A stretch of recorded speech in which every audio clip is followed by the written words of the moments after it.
Hey, welcome to my podcast where I discuss the origins of all sorts of things. I'm your host, Danny Payne, and this is On the Origin of Everything.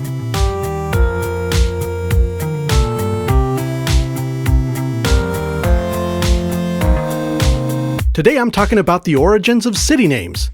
I'm going global with this too.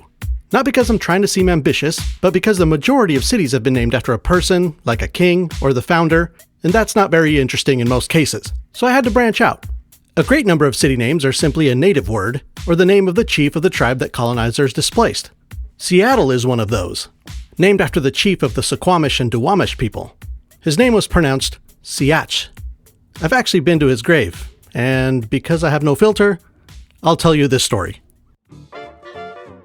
So, my girlfriend at the time took me to see Chief Seattle's grave, and while standing there by the grave, trying to be in the moment and feel the significance of who was buried there, a wave of diarrhea hits me. And I'm in huge trouble, because it's not like they have bathrooms at cemeteries, though they should. So suddenly, I'm like, I'm really sorry, but we have to go, like right now.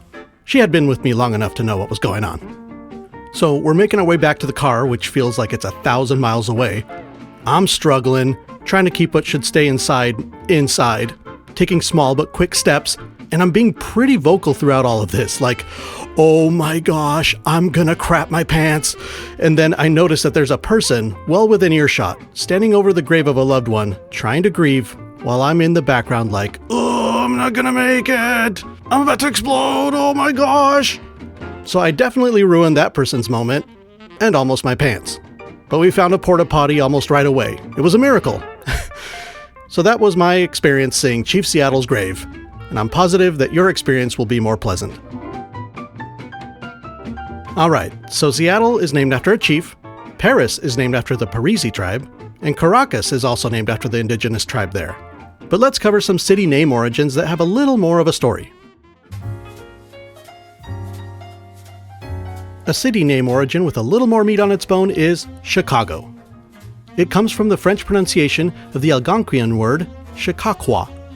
I saw a lot of different meanings for the word, like wild leek or wild onion, wild garlic, even skunk. Either way, it's a word that means a stench of some sort. Why?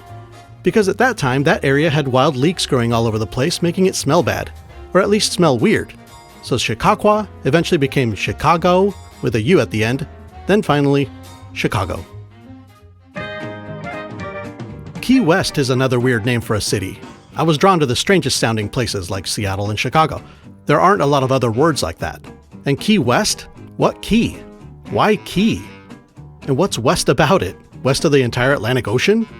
I don't think so. Well, it was originally named Cayo Hueso by the Spaniards. Cayo means small island and hueso means bone.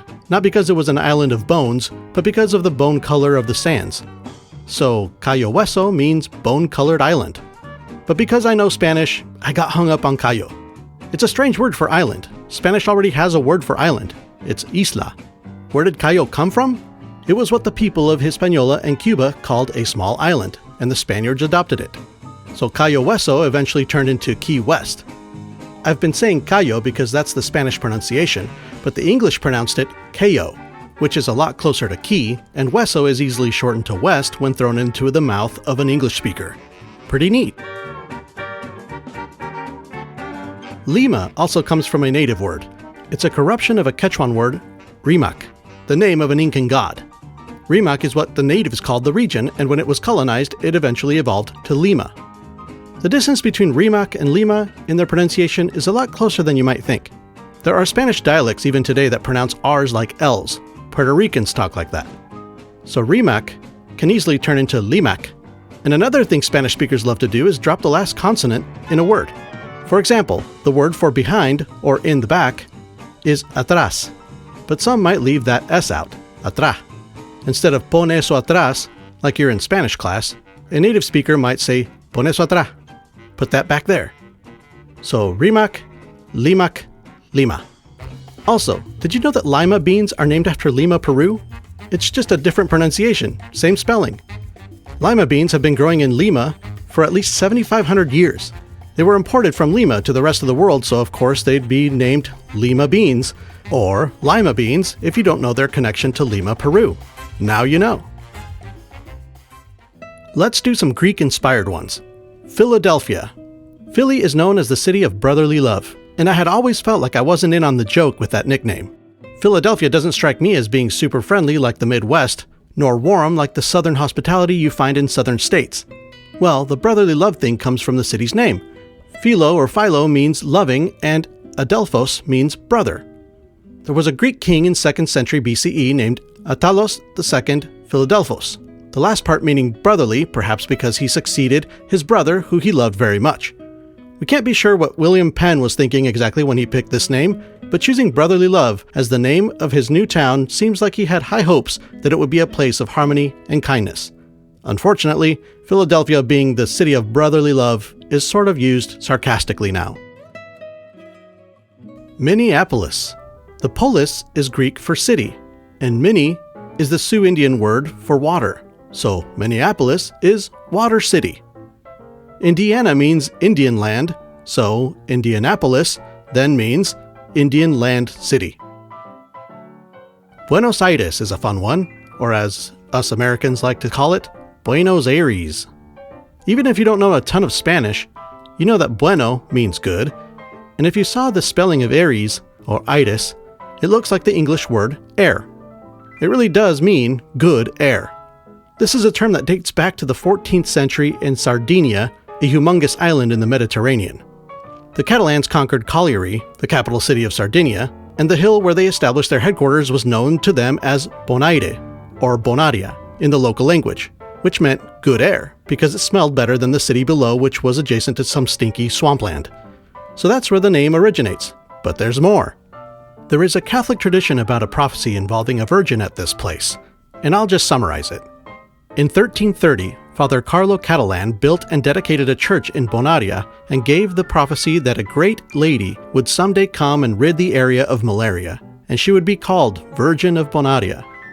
In 1370, a ship was caught in a storm near Sardinia, and to save the ship from sinking, they started chucking cargo overboard. But as soon as one particular box of cargo hit the water, the storm suddenly ceased. They tried to retrieve the box, thinking there must be something special in there, but the box floated away. It reached the shores of Sardinia at the foot of the hill of Bonaria, and it drew a crowd, but no one was able to open the box or even lift it out of the water, as it was too heavy. Someone thought to call the friars over, and they, with ease, were able to lift the box and carry it to the church without any trouble at all. The friars were also able to open the box, and what they found inside was a statue of the Virgin Mary holding the Christ child in one hand, and with the other a candle that was somehow still lit. Thus, Father Carlo Catalan's prophecy was fulfilled, and they named the statue Our Lady of Bonaria. So the Spanish colonizers of Argentina were from Sardinia, at least some of them, and they named the new city after the Virgin of Bonaria. But check this out. The original official name of Buenos Aires was Ciudad de la Santísima Trinidad y Puerto de Nuestra Señora Santa María de Buen Aire, or the City of the Most Holy Trinity and Port of Saint Mary of the Good Airs. It got shortened to just Buenos Aires. LA had the same style of original name. The City of Angels was first called by the Spanish settlers El Pueblo de Nuestra Señora la Reina de los Ángeles de Porciúncula, or the Town of Our Lady, the Queen of Angels of the Little Portion. Though, unfortunately, that's disputed. It very well could have just been El Pueblo de la Reina de los Ángeles, the Town of the Queen of the Angels. Still a mouthful, so it got shortened to Los Angeles. None of this is super important to know, unless you're naming your professional baseball team in Los Angeles and you don't want to name it something stupid like the Los Angeles Angels, which is the Angels in English and Los Angeles in Spanish. It's the only Major League Baseball team name that only works in Spanglish. Phoenix is named after a mythical bird that was worshipped in Egypt. Harry Potter fans may have been introduced to the phoenix via Dumbledore's bird Fawkes. But if you don't have a clue what we're talking about, the phoenix lives a really long life, like 500 to 1,000 years, and then dies in a fire of its own making and is reborn from its ashes, an immortality of sorts. Many ancient cultures had their own versions of this mythical bird, but why was a town in Arizona named this? The location of the city of Phoenix was home to native tribes who occupied the area between 700 to 1400 CE. In 1868, some dude named Darrell thought it would be cool to name the new town Phoenix, as it would spring from the ruins of a former civilization, like the rebirth that a phoenix undergoes. Nice work, Darrell. Memphis, Tennessee is named after the ancient city in Egypt. Memphis is the Greek version of the Egyptian Mennefer, which is the name of a pyramid. And what the heck does an Egyptian pyramid have to do with a town in Tennessee? It's based on similar topography. Memphis, Tennessee is located at the mouth of the Mississippi, and since the Mississippi is often called the American Nile, they picked the name of the city at the mouth of the Nile River in Egypt, Memphis. The Nile River Delta has a Memphis, and the American Nile River Delta now has a Memphis too. There's no weirder name out there than Albuquerque, in my opinion. It's a Latin word that means white oak, albus meaning white, and quercus meaning oak. The Albuquerque in New Mexico was named after the Albuquerque in Spain, a city near the Portuguese border. The Spanish conquistadors named it after Viceroy Francisco Fernández de la Cuervo, 8th Duke of Albuquerque of Spain, or Virrey Francisco Fernández de la Cuervo, octavo Duque de Alburquerque de España. Alburquerque sounds so much cooler than Albuquerque, doesn't it? Rio de Janeiro, or Rio de Janeiro, means River of January in Portuguese, because the harbor was discovered on January 1st, 1502, and they initially thought the area was the mouth of a river instead of a bay. It had never occurred to me that Janeiro, or Janeiro, meant January in Portuguese. It's super obvious now. Alright, I'm going into rapid fire mode now. A lot of city names that don't have much of a story, with their names being pretty literal, reflecting mostly topography and geography. Brussels roughly means home in marsh. Nairobi means cold water. Beirut means fountain. Prague comes from an old Slavic root, Praga, which means ford. Copenhagen comes from the Danish word København, meaning merchant's harbor. Dublin comes from the Irish dub and lin, which mean black pool. That could be a cool band name. Cairo comes from an Arabic word, al-Qahida, meaning the victorious, named by some victorious invaders. Amsterdam is derived from the Dutch Amsterdam, meaning a dam on the Amstel River. Amstelle is Old Dutch for area abounding with water. Not super imaginative. It gets worse sometimes, like Beijing just means northern capital. Tokyo just means eastern capital. And Seoul, the capital of South Korea, just means capital. Rome has a legendary story about a couple of demigod brothers, Romulus and Remus, who decided to build a city, but after an argument, Romulus killed Remus and named the city after himself. There are a few other theories about the origin of the name of Rome, but nobody knows for sure. London was named Londinium by the Romans in 43 CE, but the ium is just a Latin suffix on London, so when the Romans got there, the city was already named London, and no one can agree on where the name London came from. Bangkok is another one no one can agree on. And my pick for the loser of the bunch is El Salvador's capital, San Salvador. I know there's like Mexico City, Mexico, but San Salvador, El Salvador? Come on. Researching these cities really made me want to travel. Of the places I've covered today, Caracas, Venezuela happens to be my birthplace. I've only visited one time since leaving though. Venezuela is a beautiful country with the best people and the best food and the best beaches and the worst government. I live near Seattle now and I'm there a lot. It's probably my favorite city. Yeah, it's rainy and cloudy, but it's gorgeous, very green. They don't call it the Emerald City for nothing. The climate is mild year-round, it's got a great skyline, but it's pretty small as far as cities go. The food is excellent, it's culturally diverse, it's on the water, but it's also mountainous. You can see Mount Rainier in the distance, like Tokyo's Mount Fuji. It's just awesome. You can see the Olympic mountain range across the Puget Sound. I've yet to visit a more beautiful city, honestly. But I've never been outside the Americas, so. I've also been to Key West. That place is something else, man. The houses there are amazing, which was my favorite part. It's got the Caribbean feel and the whole city is very walkable. I'd love to live there, but there's no way I'd ever be able to afford it. I mean, get on Zillow to see what I'm talking about. Key West is the place I proposed to my wife, actually. Remember that girl that took me to see Chief Seattle's grave? She said yes. Alright, well that concludes part 1. Let's take a break, and when I come back, we'll learn about the origin of cities. I put a ton of work into this, so don't go anywhere.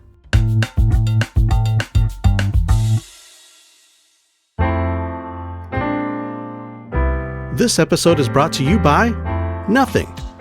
To help keep ads off this show, consider donating by clicking the Patreon link in the show notes, or by going to patreon.com/ontheoriginofeverything. Another way you can support this show is by giving it a 5-star rating and review, or by following it, or sharing it. Let's build a community of people that are curious and always learning. Now, back to the show. Part 2 of today's episode is on the origin of cities. We didn't always have them. They're actually a really modern thing for us, considering modern humans have been around for 200,000 years, and the first cities appeared only 7,000 or 8,000 years ago. Prior to that, there were only small settlements. Before that, we were nomadic, living in groups no bigger than 100 people, and as small as just a family and their extended family. Up until 12,000 years ago, everyone was a hunter-gatherer. So what changed? It's called the Agricultural Revolution. Let me set the stage real quick.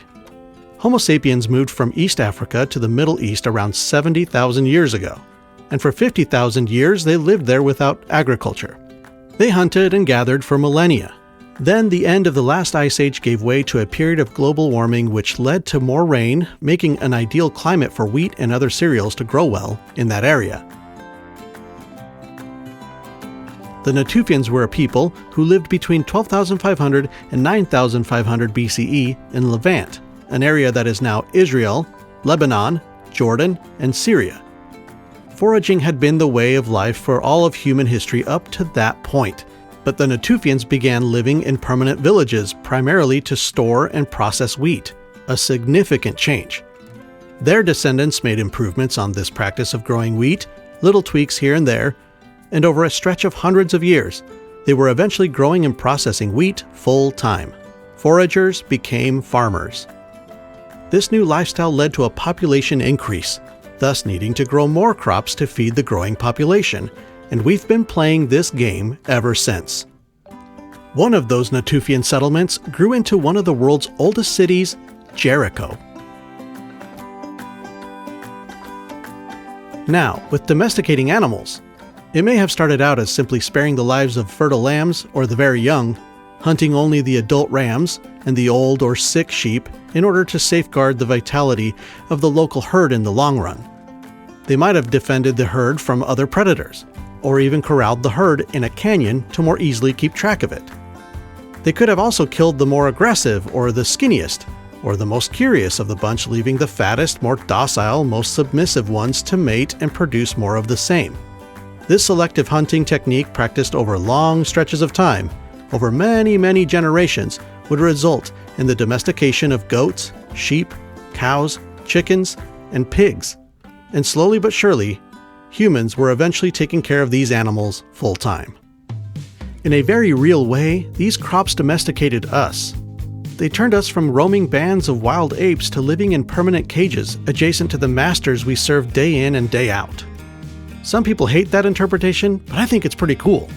If you're into this type of thing, I recommend reading Sapiens, A Brief History of Humankind by Yuval Noah Harari. By the way, the first animal to get domesticated is thought to have been the goat, followed closely by the sheep. The dog was the true first, but as far as agriculture is concerned, it was the goat.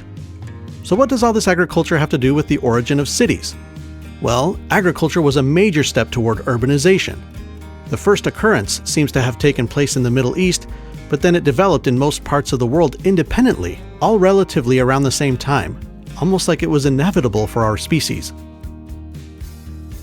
Archaeologists have found settlements as ancient as 12,500 BCE, but the first agrarian settlement may have been a place in south-central Turkey called Çatalhöyük. They inhabited this settlement from 7,400 BCE to 5,200 BCE, over 2,000 years. Looking at the excavation photos, it reminds me of Mesa Verde in southwestern Colorado. You know, those wall-to-wall mud brick dwellings? I finally got to see them a few months ago. Super cool. Alright, so since villages or settlements aren't cities, we need to keep moving forward in our timeline. And to do that, we need to travel a little farther east from Levant to the eastern part of Iraq, where the ancient land of Sumer existed. This area between the Tigris and the Euphrates rivers was later named Mesopotamia by the Greeks, meaning a country between two rivers. This was the spot. This is where the first known cities were founded. This area, about the size of West Virginia, is part of the Fertile Crescent. If you don't have access to a map right now, I'll try to describe this area for you real quick, and hopefully you remember your geography. If you picture the shape of a crescent where the tips are pointing down like an arch, the bottom left tip would be Jerusalem and the Dead Sea. Some argue it also includes Egypt. Then it goes north along the right side of the Mediterranean, then cuts east over modern-day Syria and Iraq, and the bottom right tip of the crescent shape ends at the Persian Gulf and Kuwait. Sumer covered the lower part of the right half of the Fertile Crescent, so the lower right part, from the Persian Gulf up to Baghdad roughly. To the east you have the Zagros Mountains, and to the west, the expanse of the Arabian Desert. But Sumer and the rest of the Fertile Crescent was moderate, with plenty of water sources, making it super suitable for farming, and it attracted many agricultural settlements. This was the cradle of civilization, where the first known proper cities emerged. The first known inhabitants of Sumer were the Ubaid people. They were there as early as 5400 BCE, and they built the first cities that we know of. The oldest seems to have been the city of Eridu.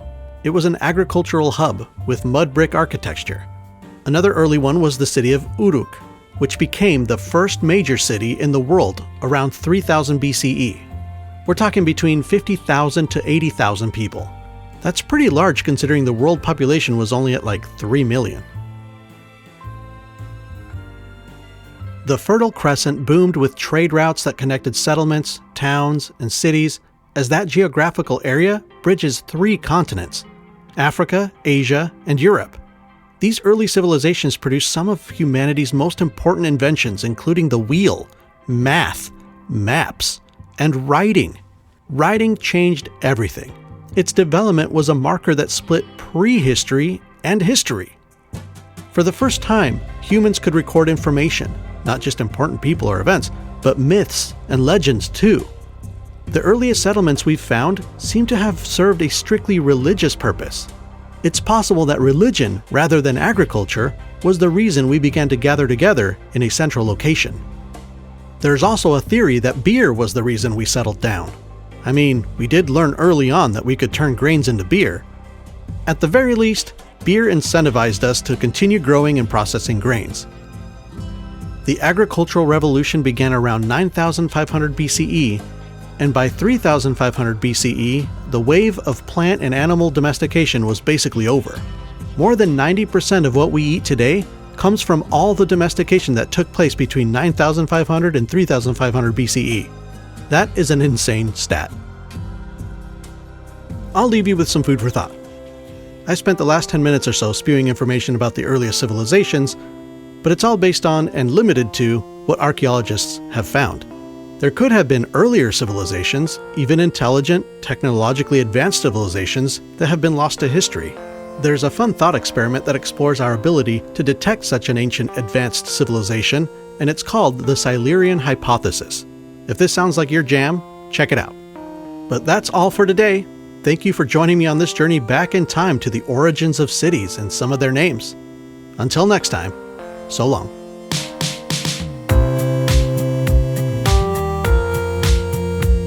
Research for this episode was done by yours truly. Music and production was all done by Jezreel Wilson. This podcast is listener supported, owned and operated by Jez and myself under the On the Origin of Everything LLC in the United States, all rights reserved.